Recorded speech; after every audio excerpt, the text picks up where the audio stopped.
قرآن فرما رہا ہے کہ اس کے مثل ہی کچھ لے کر آ جاؤ۔ اب دیکھیے اس چھوٹی سی سورت کو آپ دیکھیے، اس کے اندر کیسے کیسا معجزوں کی دنیا آباد ہے۔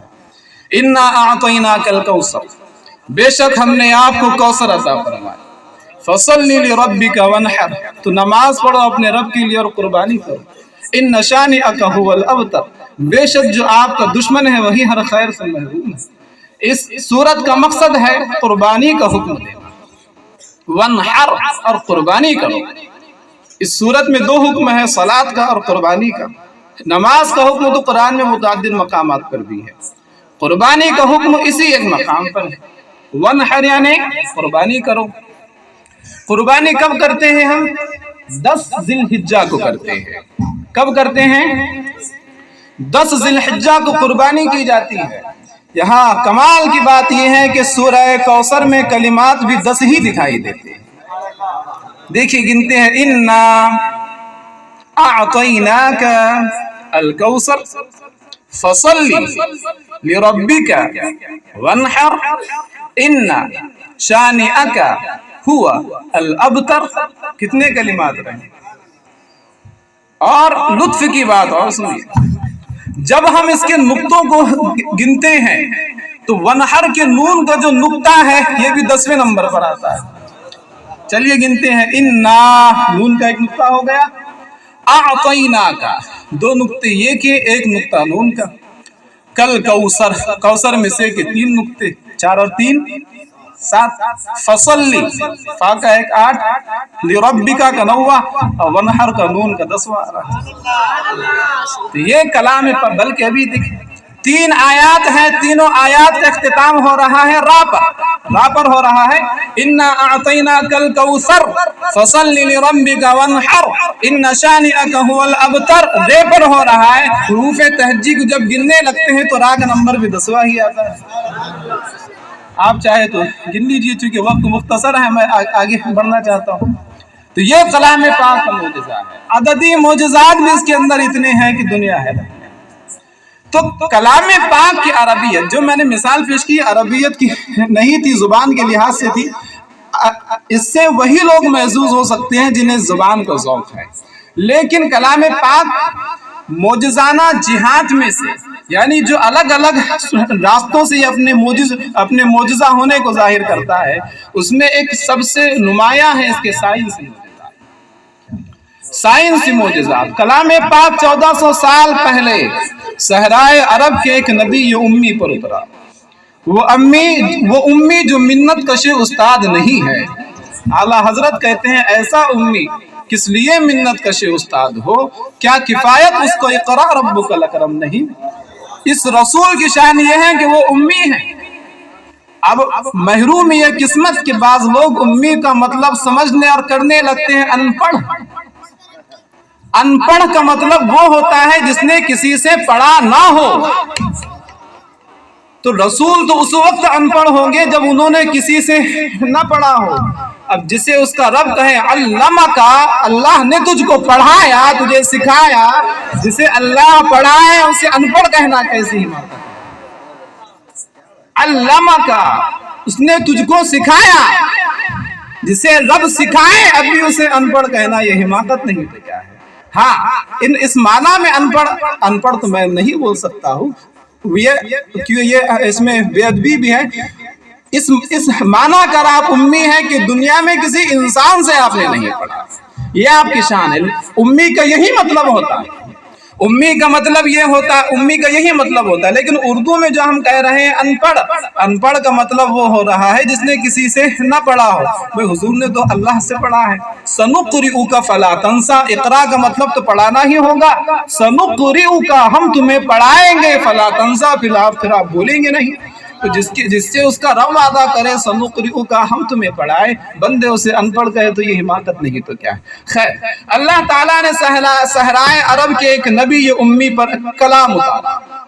آج سے 1400 سال پہلے کی دنیا کو تھوڑا سوچیے، جب موجودہ علم و ہنر کا وجود نہیں ہے، علم و تہذیب کا وجود نہیں ہے، سائنسی علوم ابھی رحم مادر ہی میں ہے، ابھی انسان نے تحقیق اور اکتشاف کے دروازے پر دستک بھی نہیں دی ہے، داخل ہونا تو دور کی بات ہے۔ ابھی تو دروازہ کھٹکھٹانا بھی نہیں ہوا ہے، لیکن ایسے عالم میں قرآن اترتا ہے۔ قرآن کا بنیادی مقصد ہے ہدایت، وہ لوگوں کی ہدایت کے واسطے اترا ہے، بندوں کی رہنمائی کے لیے اترا ہے، تو وہ اپنے موضوع کو ثابت کرنے کے لیے، اپنے مقصد کو پورا کرنے کے لیے انفس و آیات میں بکھری ہوئی اللہ تعالیٰ کی قدرت کی جو نشانیاں ہیں ان کا ذکر کرتا ہے۔ اور حیرت کی بات یہ ہے، تعجب کی بات یہ ہے کہ 1400 سال پہلے نبی امی کی زبان پر جو کلام اترا ہے اس میں وہ سائنسی حقائق ذکر کیے گئے ہیں کہ 1400 سال بعد آج دنیا اس کی تصدیق کرتی ہوئی دکھائی دے رہی ہے۔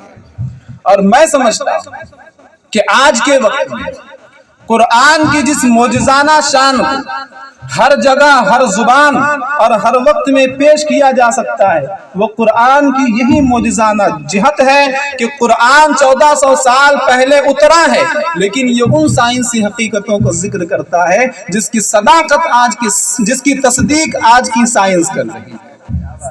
میں کچھ ہی مثالیں چونکہ اس پر تقریباً 2000 آیات علماء کرام نے ایسی نکالی ہے، میں زیادہ تفصیل کا چونکہ وقت نہیں ہے اس لیے میں مختصر آپ کے سامنے کچھ باتیں پیش کرتا ہوں۔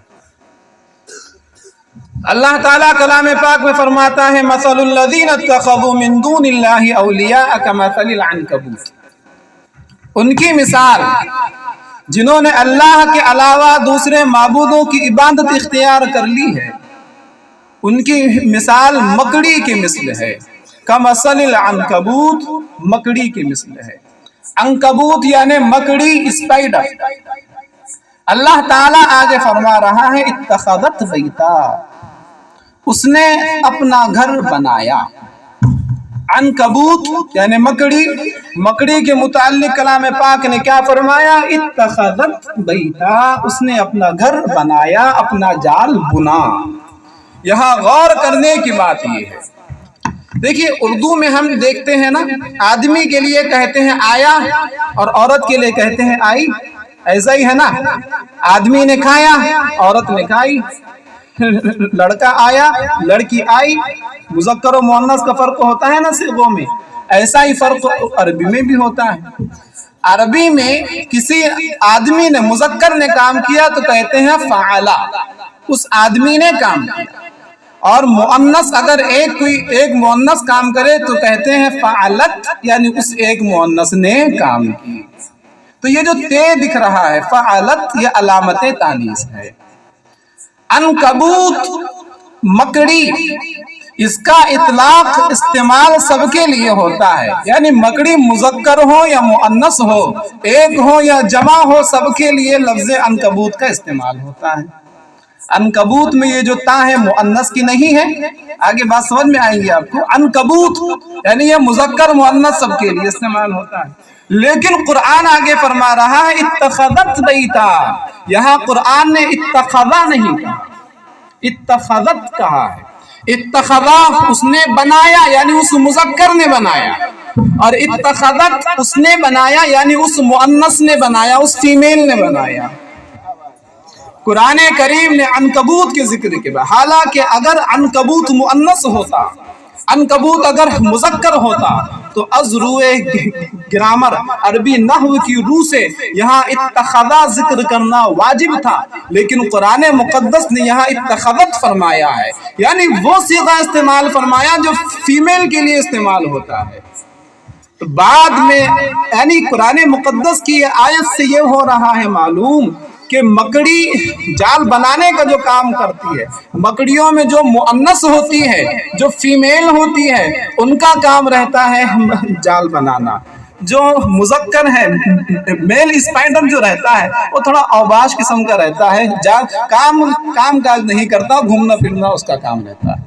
تو قرآن کریم نے آج سے 1400 سال پہلے اتخذت ذکر فرمایا، مؤنث کا صیغہ استعمال فرمایا، اور آج کی زولوجی نے اس بات کو ثابت کیا ہے کہ اسپائڈر کی موسٹ اسپیسیز، اکثر انواع ایسی ہیں کہ جس میں جالا بننے کا کام فیمیل اسپائڈر کو ہوتا ہے، میل اسپائڈر کا نہیں۔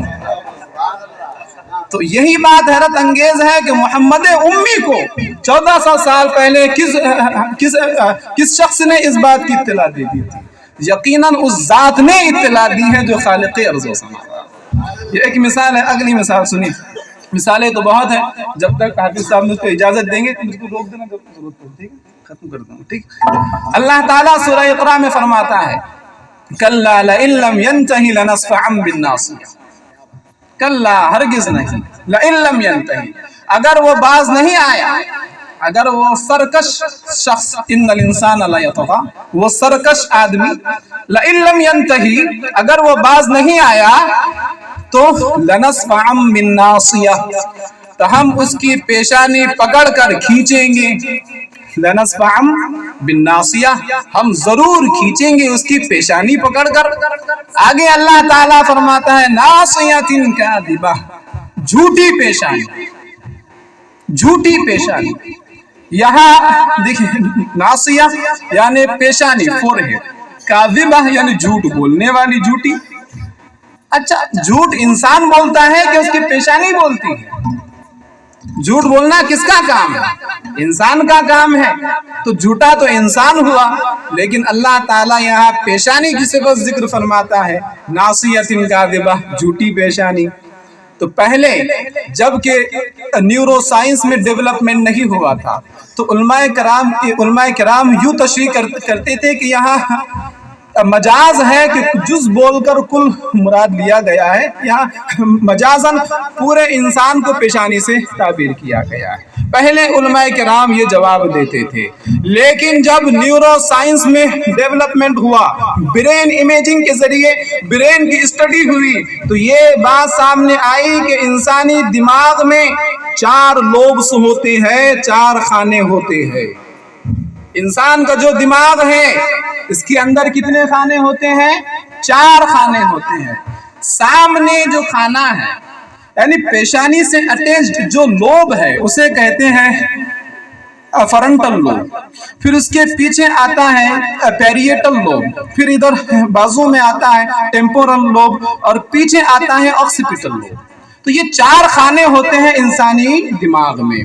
ہمیں 3 خانوں سے مطلب نہیں، پہلا والے خانے کو دیکھیے. پہلا خانہ جسے کہتے ہیں فرنٹل لوب، یعنی وہ خانہ جو سامنے ہوتا ہے، یعنی جو پیشانی میں ہوتا ہے، پیشانی سے اٹیچڈ ہوتا ہے. جب انسانی دماغ کی اسٹڈی کی گئی تو یہ بات سامنے آئی کہ جب انسان جھوٹ بولتا ہے تو فرنٹل لوب ایکٹیو ہو جاتا ہے.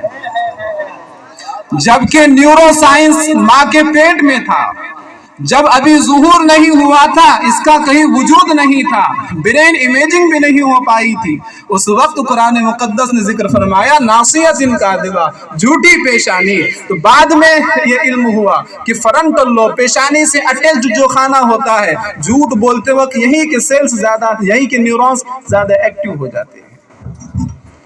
تو یہی قرآن کی معجزہ نشہ. یہ جو میں بات کر رہا ہوں صرف ایک راستے پر بات کر رہا ہوں. قرآن کی معجزانہ جہاد 20 ہیں. ٹھیک ہے، چلیے ایک اور مثال دیکھ لیجیے. امید ہے کہ آپ کی سمجھ میں آ رہا ہوں گا. اب یہ مجھ کو بھی ایک دم آسان، جتنا آسان ہو سک رہا ہے میں آپ کے سامنے پیش کر رہا ہوں. اللہ تعالیٰ نے کلام پاک میں جاں بجاں فرمایا، یعنی ایسے الفاظ ہیں کلام پاک میں کہ جس سے یہ سمجھ میں آتا ہے کہ دل کا کام سمجھنا ہے، دل کا کام سمجھنا ہے. کلام پاک میں اللہ تعالیٰ فرماتا ہے لَهُمْ قُلُوبٌ لَا يَفْقَهُونَ بِهَا، کہ یہ مشرکین ان کے پاس دل تو ہے لیکن اس سے یہ سمجھتے نہیں ہیں. دل ہے لیکن وہ سمجھتے نہیں ہے. اور اس کے علاوہ کئی آیات ہیں جس سے یہ ظاہر ہوتا ہے کہ ہدایت کا، اخلاص کا، جذبات کا جو تعلق ہے وہ انسان کے قلب سے ہے. سوچنے سمجھنے کا، بالخصوص تفکر کا، تدبر کا، یعنی گہرائی کے ساتھ سوچنے کا جو کام ہے وہ دل کا ہے، اس کا تعلق دل سے ہے. لیکن جب انسانی جسم کی اسٹڈی ہوئی تو ایک عرصے تک انسان یہ سمجھتا رہا کہ سمجھنے کا کام کس کا ہے؟ دماغ کا ہے. سوچنے کا کام دماغ کا ہے. سوچنے اور سمجھنے کا قلب سے کیا تعلق؟ انسان کا جو دل ہے اس سے کیا تعلق؟ یہ تو بس ایک پمپنگ اسٹیشن ہے. اس کا کام ہوتا ہے خون کو پیوریفائی کرنا، پورے بلڈ میں سپلائی کرنا، سرکولیٹ کرنا، یہی اس کا کام ہوتا ہے. سوچنے سمجھنے کا دل سے کیا تعلق؟ تو کچھ لوگ اسلام پر اعتراض بھی کرتے کہ قرآن تو کہہ رہا ہے لَهُمْ قُلُوبٌ لَا يَفْقَهُونَ بِهَا، ان کے پاس دل ہے لیکن وہ سمجھتے نہیں، تو دل کا کام سمجھنا ہے بھی تو نہیں۔ قرآن مقدس نے کئی آیات ایسی ہیں جس سے یہ ثابت ہوتا ہے کہ ہدایت کا، غور و فکر کا، تفکر کا اور ریفلیکشن کا جو تعلق ہے وہ انسان کے قلب سے ہے۔ حالانکہ ایک عرصے تک سائنس یہ سمجھتی رہی کہ سمجھنے کا جو کام ہے یہ دل کا ہے ہی نہیں، بلکہ یہ تو کام برین کا ہے، سوچنے کا کام دماغ کا ہے، دل کا کام دھڑکنا ہے اور پمپ کر کے پورے جسم میں خون کو سپلائی کرنا ہے۔ لیکن یہ قرآن مقدس کی بیان کردہ حقیقت ہے۔ تقریباً 100 سال ہوئے، تقریباً 100 سال ہوئے، سائنس میں ایک برانچ کا اور اضافہ ہوا جس کا نام ہے نیورو کارڈیولوجی۔ نیورولوجی تو وہ برانچ ہو گئی جو دماغ کی اسٹڈی کرتی ہے، برین کی اسٹڈی کرتی ہے۔ کارڈیولوجی وہ برانچ ہو گئی جو دل کی اسٹڈی کرتی ہے۔ اب ان کو مکس اپ کر کے ایک برانچ ظاہر ہوئی ہے جس کا نام ہے نیورو کارڈیولوجی۔ تحقیقات میں یہ بات سامنے آئی کہ وہ نیورونز اور وہ سیلز جو خاص دماغ میں ہوتے ہیں ان میں سے تقریباً 40,000 سیلز دل کی سرفیس میں بھی موجود ہوتے ہیں۔ تقریباً 40,000 سیلز ایسے ہیں جو انسان کے دل میں بھی موجود ہوا کرتے ہیں۔ تو جب یہ حقائق سامنے آئے تو ان کی اسٹڈی کے لیے ایک برانچ کا اور اضافہ ہوا، نیورو کارڈیولوجی، جس کی روح سے دل اور دماغ کے بیچ کنیکشن ہوتا ہے، اور یہ کنیکشن 4 انداز میں ہوا کرتا ہے۔ وقت اگر ہوتا تو میں اس پر بھی تفصیل سے گفتگو کرتا، لیکن بس یہیں پر بات سنیں۔ ایک آخری مثال سن لیجیے، آخری مثال کلام پاک میں اللہ تعالیٰ نے انسان کی تخلیق ماں کے پیٹ میں کس طرح ہوتی ہے، متعدد آیات میں اللہ نے اس کا ذکر فرمایا اور تفصیل کے ساتھ میں ذکر فرمایا۔ اور حیرت کی بات یہ ہے، استعجاب کی بات یہ ہے کہ جو مراحل کلام پاک نے اس وقت ذکر فرمائے جبکہ نہ الٹرا ساؤنڈ تھا، نہ مائکروسکوپ تھی، نہ خوردبین تھی، کچھ بھی نہیں تھا، ایسے وقت میں کلام پاک نے انسان کی تخلیق کے جو اسٹیجز ذکر فرمائے ہیں آج کی ایمبریولوجی ہو بہو اس کی تصدیق کرتی ہے۔ میں اس میں سے بس ایک مثال آپ کے سامنے پیش کر کے گفتگو کو ختم کرتا ہوں۔ اللہ تعالیٰ کلام پاک میں فرماتا ہے هو الذی جعل لکم السمع والابصار، وہ جس نے تمہارے لیے کان اور آنکھیں بنائی، وہ جس نے تمہارے لیے کان اور آنکھیں بنائی۔ یہاں پہلے کس کا ذکر ہوا؟ کان کا ذکر ہوا، پھر ابصار، سمع یعنی کان اور ابصار یعنی آنکھیں۔ پہلے کلام پاک نے السمع کا، سننے کا ذکر فرمایا، پھر کلام پاک نے آنکھوں کا ذکر فرمایا، دیکھنے کا ذکر فرمایا۔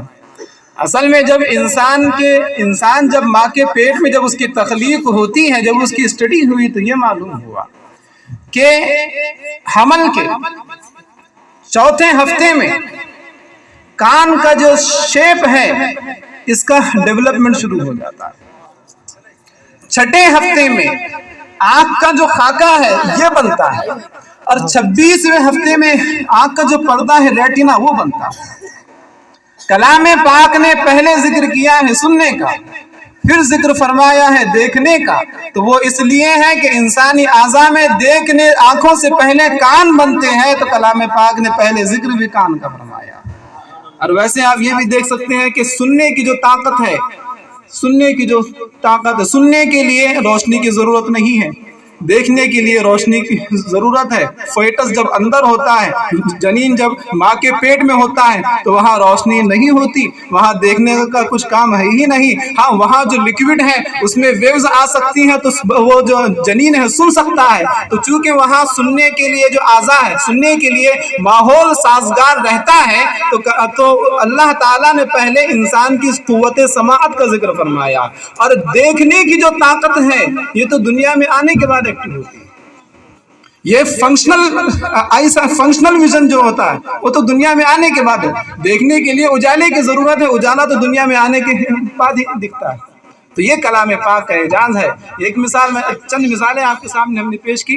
علماء کرام نے 2000 سے زائد آیات کا ایسے انتخاب فرمایا ہے کہ جو سائنسی طور پر بھی اپنی معجزانہ شان کو ظاہر کرتی ہیں۔ گفتگو بہت کچھ ہے، بہت کچھ ہو سکتی ہے۔ کلام پاک ایسا معجزہ ہے کہ، اور کلام پاک ایسا معجزہ ہے کہ اس کا جو چیلنج ہے کہ اگر تم سچے ہو تو اس کی مثل لے کر آؤ، یہ خاص اہل عرب ہی کے لیے نہیں تھا بلکہ تا قیامت کے لیے کلام پاک کا یہ معجزہ ہے۔ دشمنان دین نے، مخالفین اسلام نے، معاندین قرآن نے قرآن کی مثل لے کر آنے کی کوشش کی، لیکن ایک مدت سے ہے آرائش مہتاب کی دھوم، لیکن اب تک وہ حریف رخ جانا نہ ہوا، نہ بن سکے گا تیری بو پیرہن کا جواب، ہزار نکہت گلدوش پر سبا کے چلے۔ وآخر دعوانا الحمدللہ رب العالمین۔ السلام علیکم ورحمۃ اللہ۔